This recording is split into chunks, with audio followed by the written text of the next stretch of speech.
We're going to talk about CT calcium scoring. Somewhat a debated topic, isn't it? People still think whether we should do it or not do it. Is it useful or not useful? So how many of you think CT calcium scoring is useful in practice? So roughly at least half of you think it's useful, some of the benefits. So let's go through the evidence for calcium scoring. So first of all,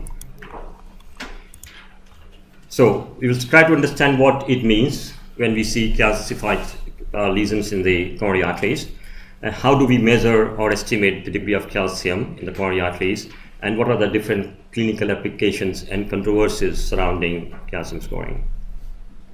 So what does calcification in the coronary arteries mean? So when there is calcium in the coronary arteries, it appears as bright areas of calcium in the path of the coronary arteries. And when we see them, basically they're very specific marker of atherosclerosis. So there's no other condition that we see calcification in the coronary arteries. So it may not be a sensitive marker. The absence of calcium doesn't mean there is no atheroma in the coronary arteries, but presence of calcium is very specific to atheroma in the coronary arteries.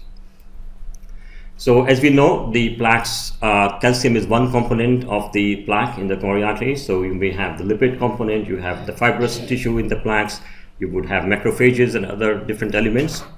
And the composition of the plaque in terms of the different elements varies with the age of the plaque. And this is the diagrammatic representation of the progression of plaque from the very childhood to advanced stage of plaque maturation. And the calcification starts to develop in the intima and media somewhere in the probably the third or fourth decade of life, but it is microscopic to start with, and gradually it becomes large enough, probably by the fourth or fifth decade, to enough to be able to be seen on imaging techniques like CT calcium scoring. So we are able to scan calcium once it occurs in the plaques right from, say, fourth decade of life. And if we do a CT angiogram, we are able to see not only the calcified plaques, we are also able to see the non-calcified or soft plaques before the calcium in the plaques develop. So other techniques like, for example, carotid intimal medial thickness, we are looking at finer thickening of the intima and media there. So that again is looking at the early thickening of the intima media, so before the plaque actually forms. So it's an early stage of disease we're picking up, but that's only possible with the carotid arteries.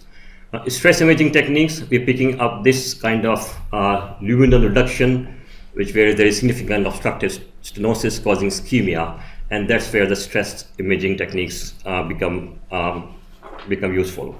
We know the more the calcium in the coronary arteries, the more there is overall plaque burden. And overall plaque burden means both, not only the calcified plaques, but also the non-calcified plaques are more in patients with high calcium score.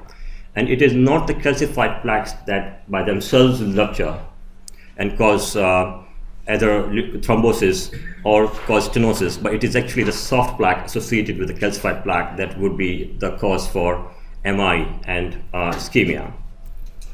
And we know that if you have absent calcium, likelihood is that you have very little plaque burden in your coronary arteries, but you may still have non-calcified plaque in the coronary arteries.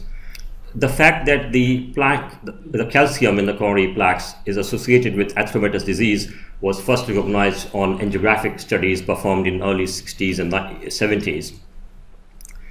And then subsequently, it was with electron beam CT scanners that came out in late 1970s that people start to use that technology to evaluate the calcium score burden in the coronary arteries. And now, since the multi-slice CT scanners since 2000s, we are using predominantly these scanners for calcium scoring.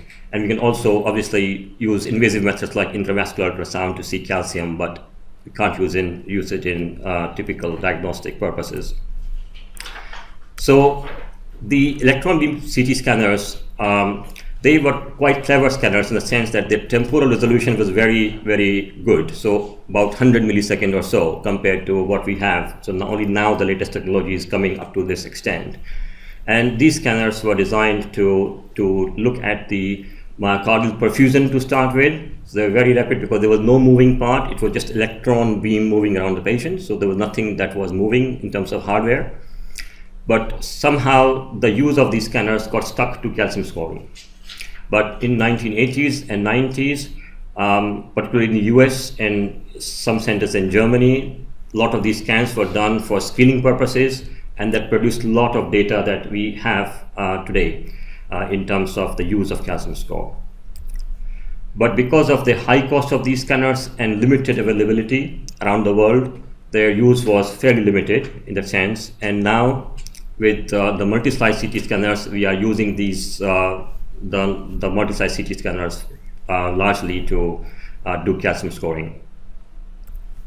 So Gemma has just gone through the essential parts in terms of technique for calcium score is we always use prospective step and shoot technique in terms of gating.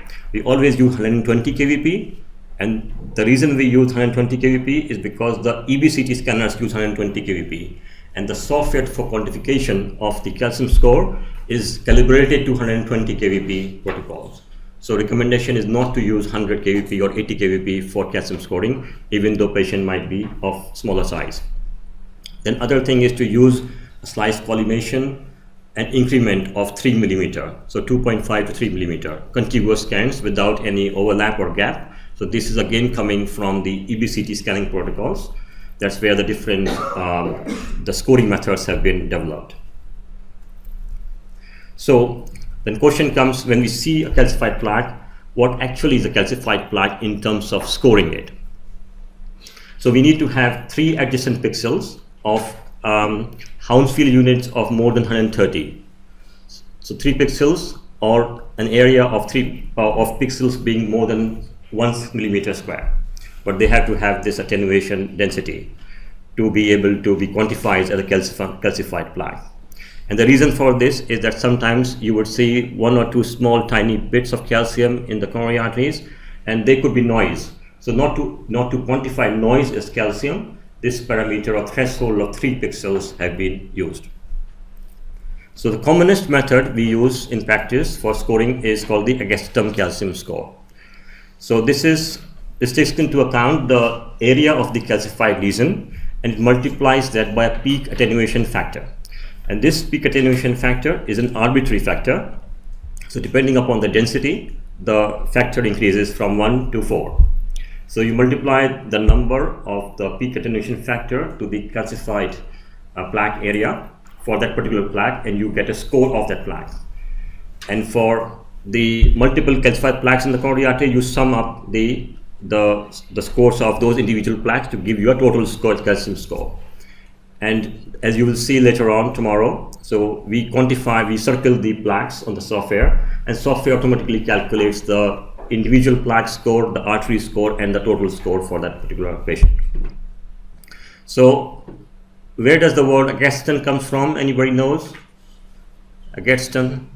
So Agatston is the name of this gentleman here, Arthur Agatston. So he's a cardiologist based in America. I think he's in Florida, and he initially his work on calcium score became quite prominent, but he's now more famous for his South Beach diet. That's how Americans know him. Vast majority of lay people know him for his South Beach diet, which is supposed to be quite popular in America.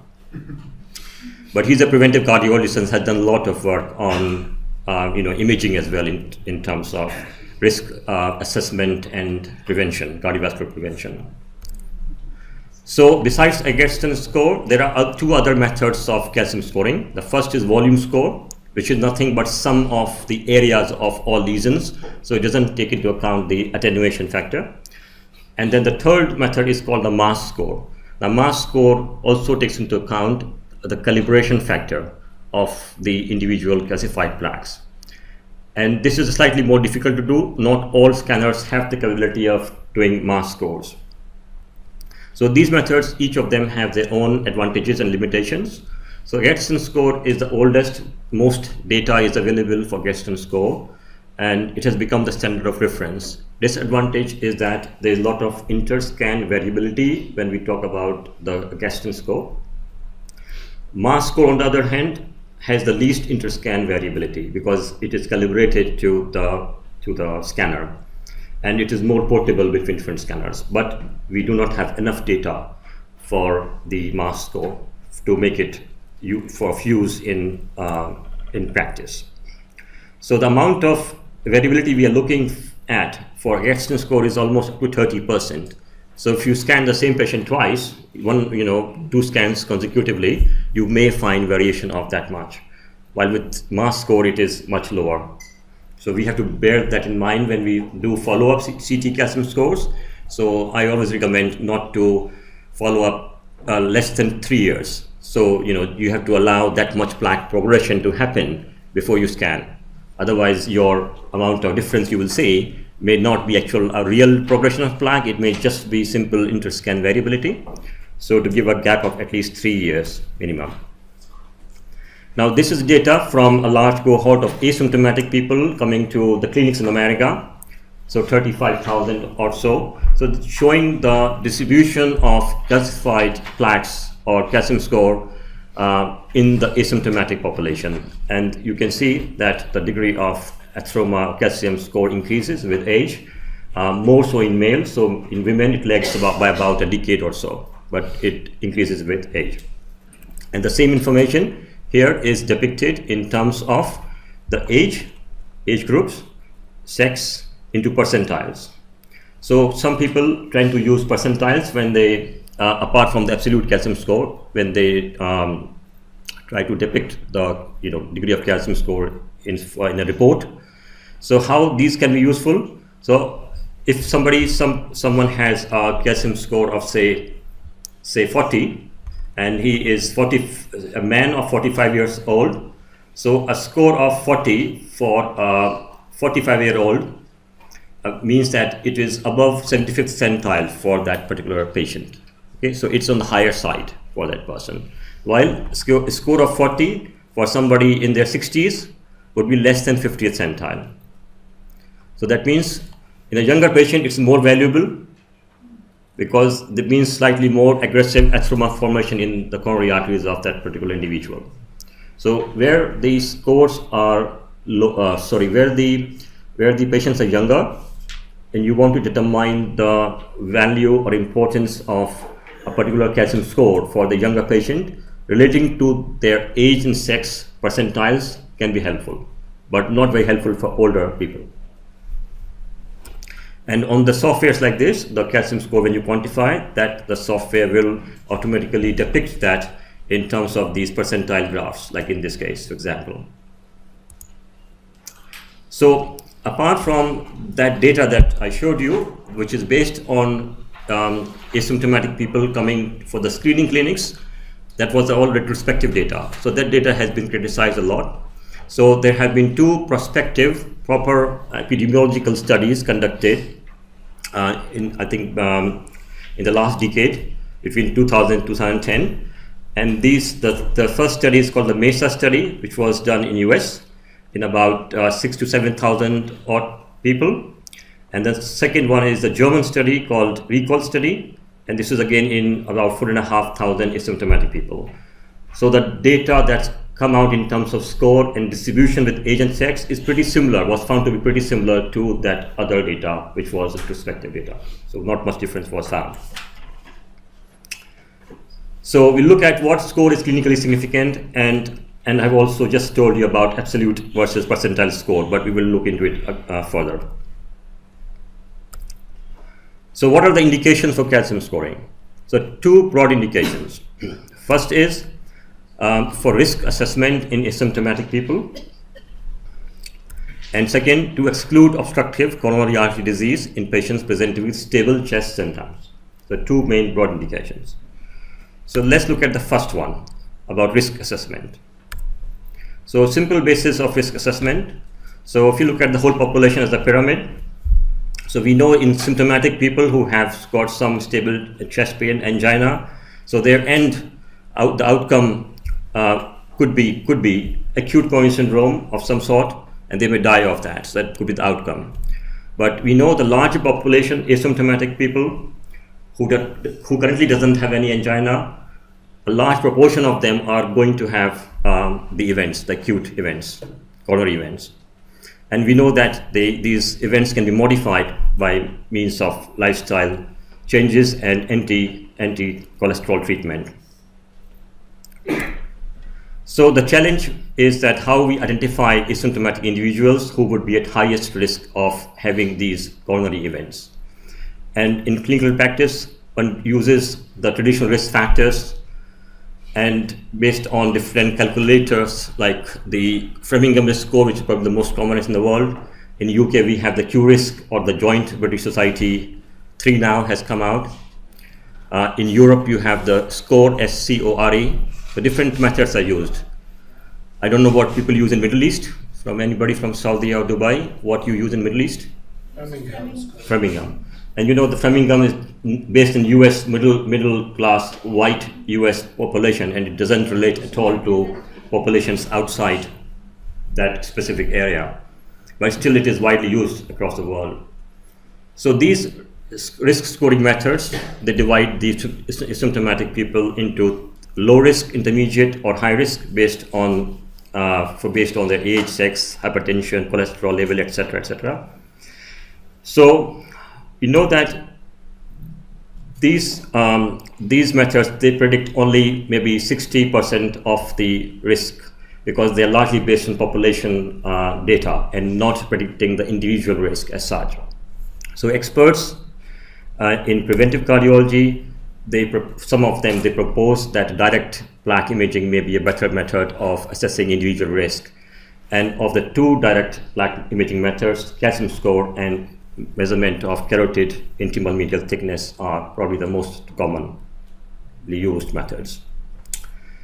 So coming back to this MESA study, so this was a publication from the study, outcome publication in 2008, I think, of 6,500 asymptomatic people who were followed for 3.5 years at the time. And these were patients, or the people, not patients, free of any previous or known CVD. And these patients, they measured very meticulously all their risk factors from all sorts. These patients had carotid ultrasound, they had calcium scoring, they had MRI scan, they had ABPI measurement, endothelial function measurement, everything, you name it, everything was done in these patients at baseline and at different time intervals. So the first publication at 4 years follow-up, so they showed that as your score increases, you can see here, your risk increases of having a heart attack or dying of a heart attack. Yeah, so score between 1 to 100, it's 4 times. Then above 100 increases to 7 times, and doesn't seem to increase any further after that. Yeah, so 4 times and then 7 times. And this risk is after adjusting for risk factors. So it means it's an incremental risk over and above that given by the traditional risk factors that we assess. Now they also calculated that even those people having small score between 1 to 10, they also have 3 times increased risk to those who have 0 score. Yeah. So these risks estimate they are relative risk estimates. Unlike the risk estimate we calculate from the Framingham data or from Q-risk data in UK, they are absolute risk estimates.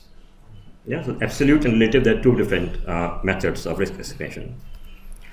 And then they saw that they looked at which method is better for looking at measuring risk for stroke and which method is better for assessing risk for coronary heart disease.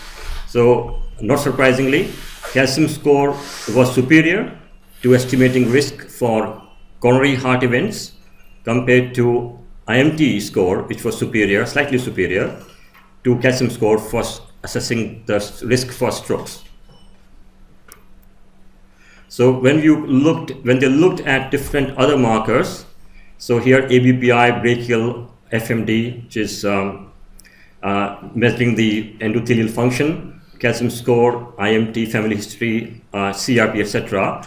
In multivariable analysis, they found the calcium score was the best marker of predicting risk, and second best was in the study was the family history. So these are non-diabetic individuals with intermediate risk, followed for almost 8 years. So these are patients with degree of calcium score. What about absent calcium? So in asymptomatic adults, both from MESA study, from recall study, as well as other retrospective data, we know if you have a calcium score of 0, then your annual event rate of having a heart attack or dying from it is less than 0.5%. So it's a very, very good marker of very low risk of events if you have a calcium score of 0 in asymptomatic population. So some people think that calcium score may not be useful in young people. So this was a study published in 2005 in 2,000 young army recruits. So mean age 43 years, followed for 3 years. And surprisingly, they found that calcium was present in 22% of men and 8% of women, supposedly healthy young cohort of people. And again, they looked at the event rate in this young population, and they found that after controlling for Framingham risk score, any degree of calcium had a hazard ratio of almost 12 times if you have any degree of calcium compared to somebody who have no calcium at all. So it seemed to predict the degree of risk in young people also. Similarly, in elderly population, this is Rotterdam study, 1,795 elderly asymptomatic people. We can see the same trend here also. So the more the calcium score, the higher the risk. So you can see even in multivariable analysis, your risk increases more the calcium you have. And again, as I said, it's not the actual calcium that is causing the risk, it is the associated soft plaque that's causing the risk of events. Okay, so this is a meta-analysis which looked at what is the net reclassification index that calcium scoring gives to the traditional risk assessment methods. So this data showed that this NRI, which is becoming an important parameter to compare between different techniques for assessing risk. Here you can see the NRI is about 25 for calcium score. So if you did calcium score, say in intermediate risk population people, then 25% of people will have their risk either classified down or up. So that is where calcium score stands. And this is another meta-analysis on the NRI of the CIMT, published in 2012 in JAMA, and they showed that for those with intermediate risk, the NRI is about 3.6%. Yeah, so 25% with calcium score and 3.6 with CIMT. So in their comment, these authors said that our results suggest that common CIMT measurements should not routinely be performed in the general population because the overall added value is small and likely to be of clinical importance. So this was their conclusion. So based on that, the last AHA guidelines that came out on assessment of cardiovascular risk, they said basically that CIMT is not recommended for routine assessment in clinical practice for asymptomatic people risk assessment. So this was based on the JAMA paper because the NRI is very low.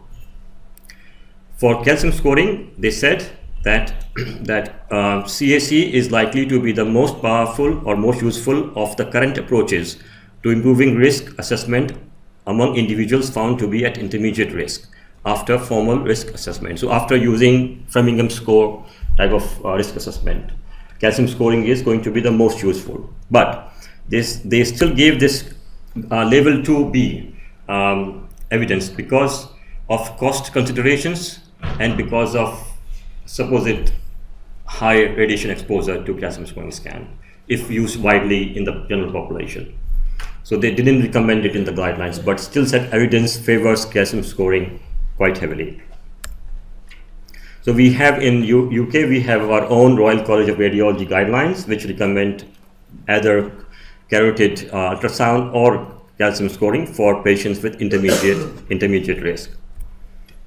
And similarly, there are guidelines. I think the latest European guidelines also say that for intermediate risk, calcium scoring can be performed in certain individuals. Now, this is an interesting study. It came out after the statin guidelines in US in 2014. So now statin guidelines in US, they recommend giving statins if your Framingham risk is 7.5% or more. Yeah, is that right? In UK, it is 10% or more. So if your Q risk is 10% or more, 10-year Q risk, then you can prescribe statin to a patient. So they looked at the MESA data and they tried to see what's the risk of calcium scoring to events, and they try to see how that relates with the risk factors themselves. So they divided patients into 3 different groups.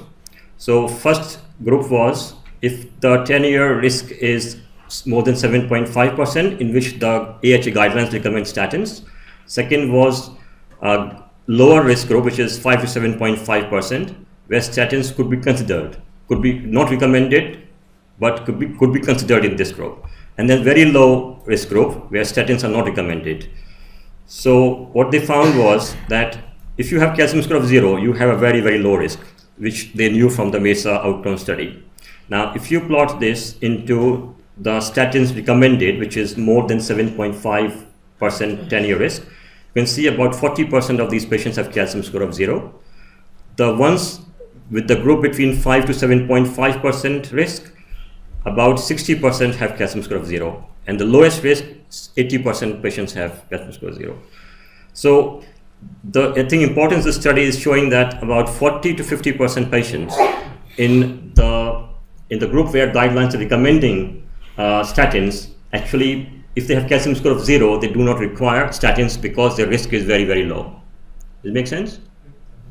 So calcium scoring could be very effectively and probably even cost effectively used in these patients to say whether somebody requires lifelong statins or not. Okay, so in summary, we know that calcium score of more than 0 has a relative risk of 3 to 7 for non-fatal MI or death. It has an incremental prognostic value above the traditional factors, and benefits are most in patients with intermediate risk by traditional methods. So how could we use it in practice? So patients who are already known to have coronary artery disease, diabetic peripheral vascular disease, they are already at high risk. So they don't need calcium score. If somebody has low risk, less than 10% over 10 years, they again don't need calcium score. They can just have lifestyle modification. But those with intermediate risk can undergo a test like calcium score, and if they have absent calcium score, then they could again be entered into low risk category, and if they have a score of say 100 or more, then they could be considered for secondary prevention, going to high risk category. Yeah. These are asymptomatic people. Asymptomatic. So I'm talking about asymptomatic people here. Yeah, asymptomatic. So because Framingham and Q risk, etc., we use only in asymptomatic people. So important thing is sometimes these patients have the calcium scoring scan done in private sector, and they found to have high calcium score. Now, often in private sector, this will lead to a CT coronary angiogram that will lead to an invasive coronary angiogram.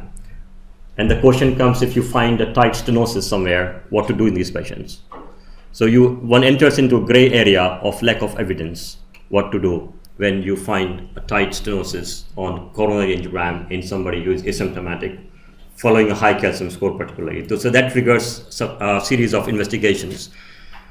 So in my view, if you have high calcium score, best thing is patient is asymptomatic, just stop there. Just treat the patient aggressively with risk factor modification. And that should be enough for treatment. Irrespective of where it is, it's in the left main. Well, there's a problem lies, isn't it? Stress test also might activate the immune. So then you are looking at, because for asymptomatic people, we are treating them. If we are intervening, we are intervening for prognosis, not for symptoms. They don't have symptoms. So what is the best method of changing prognosis? Do we change prognosis with PCI? Probably not. Yes, no, yes, no. It's still debatable. Maybe with CABG. So maybe if somebody has severe three-vessel disease, severe left main stem disease, then perhaps you could. And that's a conversation I think one should have as a doctor with a patient. What do they want? But it's a tricky area. I've seen, both cardiologists and patient both in a dilemma what to do. So there are stories both sides of the argument. So next, coming to the second indication for calcium score as a diagnostic tool to exclude significant CAD in stable chest pain symptoms. So again, when we are trying to image coronary arteries to exclude in patients with stable symptoms, the two purposes: one is ruling out obstructive CAD, and second is to determine prognosis. So I think most parts of the world, one calculates or estimates the likelihood of having significant CAD by different methods. And then if your likelihood of significant CAD is low to intermediate, then you try to do a non-invasive test, which could be based on cardiac CT or could be a stress imaging test of some sort. If you have a high pretest probability, you try to do invasive angiogram. That's generally the guidelines, how guidelines have come out in the last few years. So in UK, we have these NICE guidelines, which came out in 2010, are being revised at the moment. And tomorrow morning, Dr. Andrew Callion is speaking to us, and he's on the guideline committee. So he might give us some new insights into what's happening. So what these guidelines have suggested is that one calculates the pretest likelihood of significant CAD based on the Duke's scoring method. So this is a Duke's estimation method for pretest likelihood, and it's based on patient's age, their sex, and the type of symptoms, type of angina they have: non-anginal chest pain, atypical angina, or typical angina, and also the risk factors. So the first row is if they have no risk factors, none of the three risk factors: diabetes, smoking, and hyperlipidemia. And the second column is if the patient has all the three risk factors. So it is the two extremes. So this is an online calculator. It's available on a website. I think I've got a link in the OneDrive folder to this. It's a very good calculator if somebody wants to use this in their clinical practice.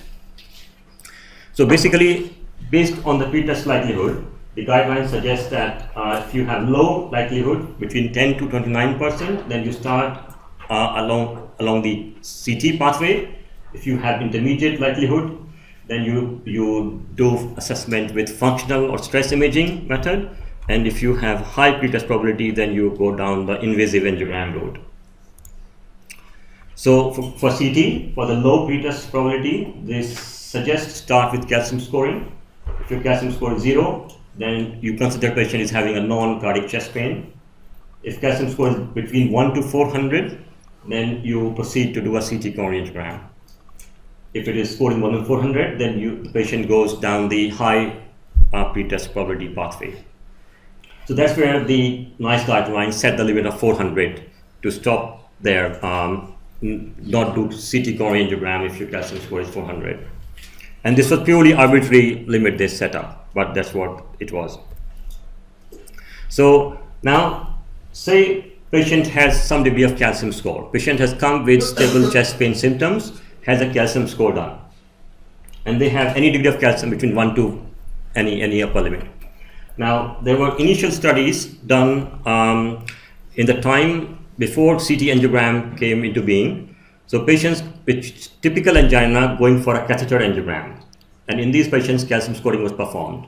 So there are 18 such studies and enrolled 10,000 patients. So they found that if the score is more than 100 or it is more than 75th centile for patients age and sex, then the sensitivity and specificity of this score to exclude significant CAD is about 75% for both men and women. So they found a cutoff value of absolute score of 100. Okay. So this was the evidence that came out from the invasive coronary angiography studies. So in my view, if you have any degree of calcium, patient will then go for further assessment. Now that is whether by CT angiogram or by stress imaging test or by invasive angiogram. based on their pre-test likelihood, based on your, as a cardiologist, your your estimation of what patient is likely to have that patient. You will further image that patient in some way if you have any degree of calcium in the coronary arteries.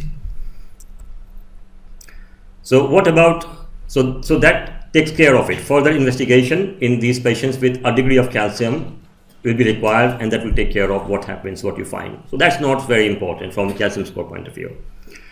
What about patients who have calcium score of 0? So the question is, how many patients coming to with stable chest pains have a calcium score of 0?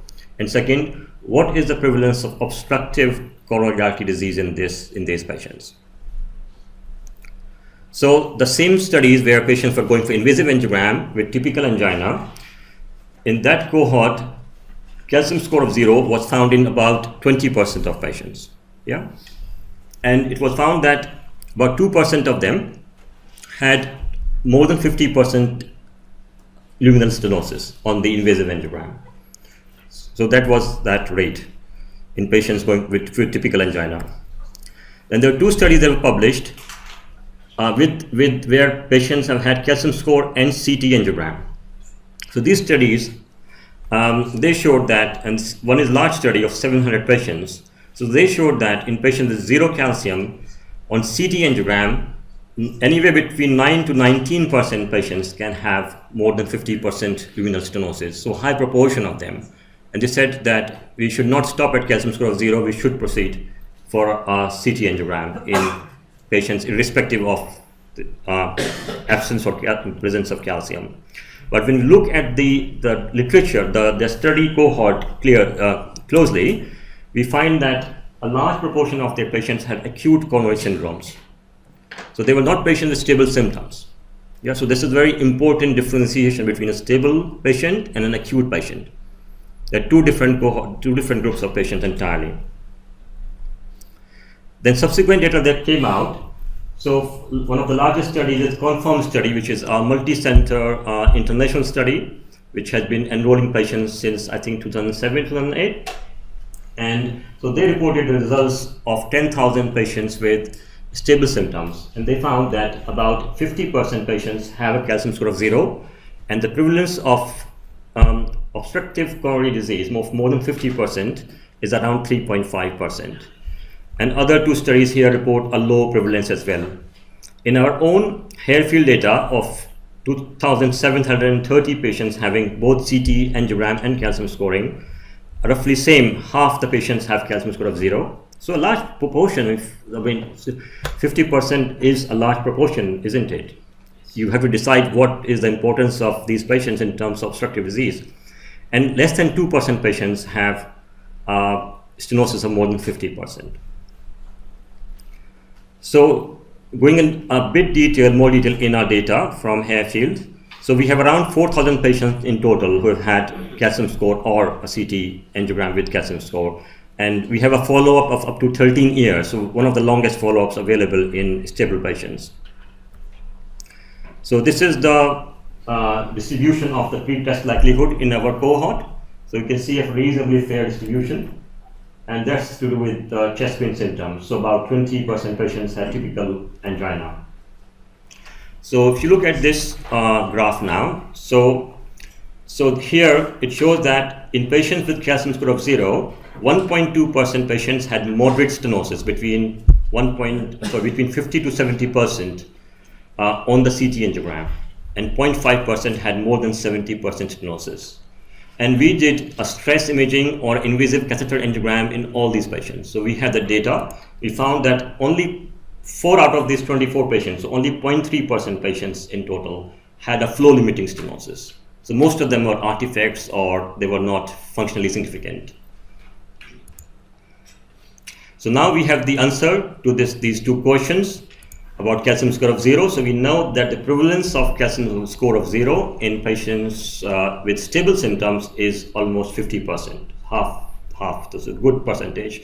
And the prevalence of obstructive coronary disease in these patients is very low, is definitely less than 1%. If you do further investigate these patients, flow limiting stenosis is very, very uncommon in these patients. So the next aim of a technique is to determine the prognosis. So what do we know about calcium score and prognosis? So from our own data, we have shown here that the more the calcium you have, the worse your prognosis is.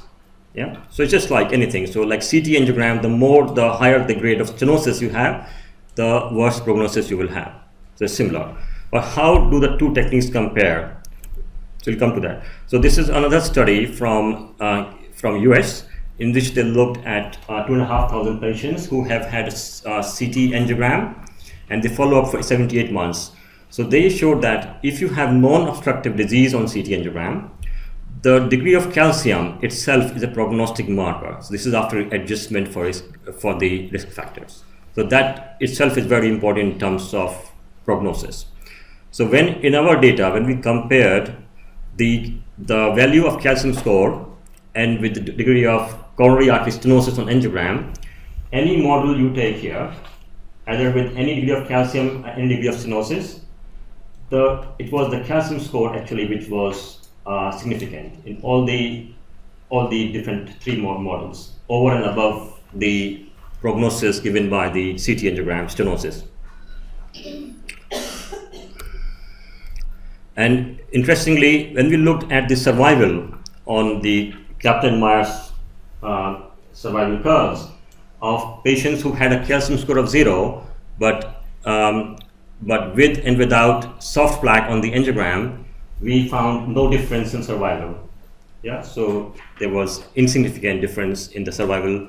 So presence of soft plaque in these patients does not seem to make a huge difference, or statistically significant difference between having or not having a soft plaque. And same results came out. So we looked at our data at all-cause mortality. We didn't have data about MI. So maybe these patients may have more incidence of MI. We don't know. But as far as mortality is concerned, there's no difference. Now, confirmed data also of 10,000 patients, but their follow-up was short. It was only 2.5 years. They also did not find any difference in the mortality. But what they found was there's 5 times more incidence of combined event rates. And what they meant was there was increased revascularizations in these patients. So patients, after having seen a soft plaque in the coronary arteries, they were going for invasive catheter angiogram. And US, as typically happens, they will end up having a stent in. So in patients with low to intermediate likelihood of CAD, calcium score of 0 represents a very low cardiovascular risk. So this is in terms of prognosis. So when we talk about prognosis, people who do stress imaging, they will say stress imaging is very good, particularly people who do nuclear cardiology. They would say that a normal myocardial perfusion scan guarantees you life or good life without cardiovascular events. But how do these different techniques compare? And to my understanding, if you have a stress imaging test, I've just put MPI here, but could be any stress imaging test, you are excluding, by a normal stress imaging, you are only excluding obstructive disease. You're not able to exclude presence of non-obstructive plaques. So your level of warranty you can give maybe, say, for example, to 3 years or 4 years free of events. A calcium scoring image, if there is no calcium, your warranty is longer because you are excluding all calcified plaques irrespective of stenosis. Make sense? You are still not excluding soft plaques. So a CT angiogram a normal CT angiogram will exclude both calcified plaques and soft plaques as well. So the warranty with normal CTA will be longer or greater. So that's how I relate the difference in prognosis with different imaging techniques. We have to understand what each technique actually is showing and what it is not showing in terms of plaque burden. So what are the other advantages of calcium scoring scan? So it's a simple and quick procedure, takes less than 5 minutes of the scanner time. No need to control heart rate, so no beta blocking, no intravenous contrast. So there is no chance of any complications except for a tiny radiation dose. Faster to report, interpret, and you can still see non-cardiac findings on the scan. So if you did a cost-effective analysis, for example, simple one, if half the patients, if you did a calcium score and you stop there if they have calcium score of 0, and proceeded for a CT angiogram only if they had a degree of calcium. So compare that cost in 100 patients with these figures to an approach where all patients underwent CT angiogram. Yeah, so that will be this approach will be much more expensive. So you're saving around 1/3 amount of dollars or pounds, whatever currency you're looking at, depending upon the difference in the pricing of the two tests. So where we are seeing increasing healthcare bills and expenses all around the world is something that we should be I feel very careful of what we are doing to ourselves. If you look at American studies, they're all coming out last 5-6 years. They're all saying CT angiogram is wonderful technique. We should do all patients CT angiogram. And I think there are largely vested interests in certain studies, and the way they look at the whole health system is several times much costlier than what we spend here in Europe. It's much less, much simpler. So we have to be careful though with that. One of the things is that presence of calcium in a particular location in the coronary artery does not mean that you will have stenosis in that particular location. It's more of the total calcium burden that's more important in terms of angiographic stenosis. So this is one representative case. So young women who came with acute chest pain. So we're doing calcium score as part of a study. So she had an NSTEMI, I think, a high troponin. So you can see high dense calcium in the region of the LAD, which was 652 score, with very high score at this age, a woman. And her coronary angiogram looked almost entirely normal in this area of the LAD. This is where the plaque is. Maybe there's some furring of the margins, but nothing else there. But when you look at the right coronary artery, she has a tight stenosis. And there was no calcified plaque in that region of right coronary artery. So how do you explain this? Why is there no stenosis there in the LAD, proximal LAD? So the way we can explain this is by the phenomenon of external remodeling of the coronary arteries. So as the coronary arteries, as they develop plaque, they can either have constriction of the lumen, become obstructive, or they can expand. The wall can expand, the plaque can expand, and your lumen is still wide patent. So you don't see any narrowing when you do invasive angiogram, but there's still a lot of plaque in the arterial wall. And we know that it is these plaques with external remodeling, they are more likely to rupture and cause thrombosis. So other causes of chest pain that we can identify on calcium scoring scans. So what do you think this patient is having? Aortic valve stenosis. Yes, aortic valve stenosis. So how can we say that? If you have calcium in the region of the aortic valve, so the patient may have aortic valve stenosis as cause of chest pain. This patient?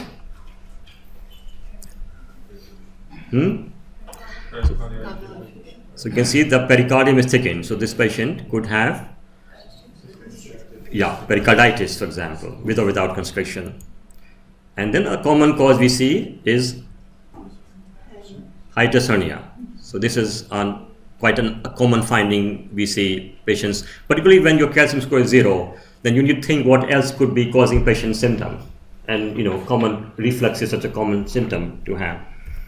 Now, one area where I think we don't have enough evidence is the use of calcium scoring in asymptomatic people to guide treatment.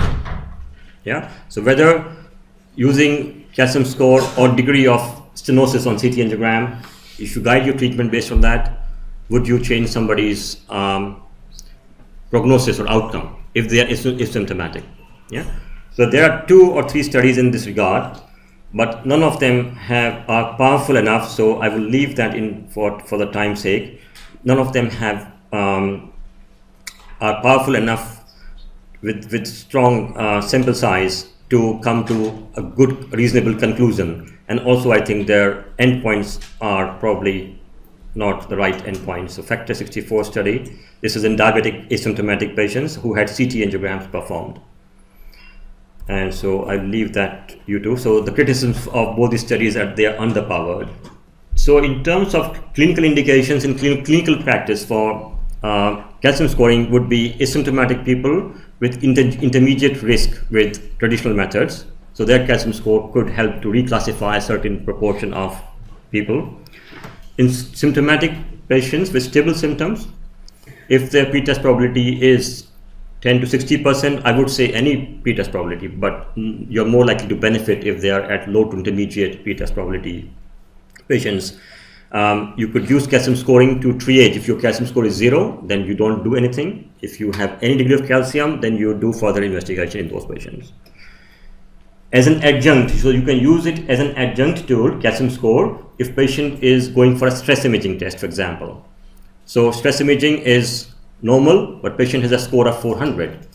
So does that mean everything is normal? In my view, not. I think patient has got a lot of atheroma in the coronary arteries. Patient's risk has to be modified there aggressively. So I think that's where calcium scoring can be very useful. Okay. So to summarize, calcium score is a well-established marker of atherosclerosis. It provides independent and incremental risk for future coronary events. And absence of calcium can be used to exclude coronary artery disease in patients with stable symptoms. For acute symptoms, calcium score is no longer used now. About 10-15 years ago, when CT angiogram did not come, there were studies done in patients with acute chest pain who had normal-ish ECG, who had a negative troponin. So studies showed that presence of calcium score, the outcome was very good if the calcium is absent. But now, because that has been superseded by CT angiograms, so all the trials that are coming out now are based on CT angiograms, which I will go through with you tomorrow. But I think it's a very powerful technique, but the power is in the calcium score of 0. That's where the power lies, I think. Okay, thank you very much. So any questions on this?